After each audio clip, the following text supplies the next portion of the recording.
Hi everyone, for my physical comedy piece, I chose Jay and Zed versus the Apocalypse. This short film is funny because it turned a disaster into a small, awkward roommate situation. The world outside is ending, but Jay and Zed act less like heroes and more like two regular guys who are scared, lazy, annoyed, and completely unprepared. The physical comedy comes from their body language, reaction, and the cramped space around them. Instead of a big action scene, the humor comes from the panics, hesitation, awkward movement, and uncomfortable silence. Their fear show through their faces and posture, while their frustration come from the way they move around the apartment and react to each other. The messy room also add to the comedy because it makes them look even more trapped and helpless.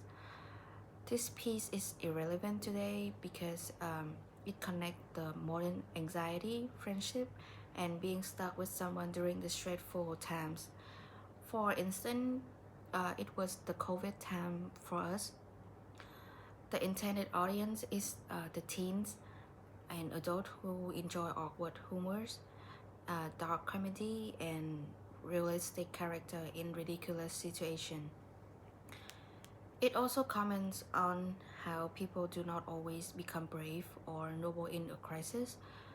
Sometimes they become selfish, nervous, and funny. I think this one is the best physical comedy pieces on YouTube because it uses a simple setup very well. Like a classic physical comedy, the humor depends on the timing, reaction, space, and character behavior.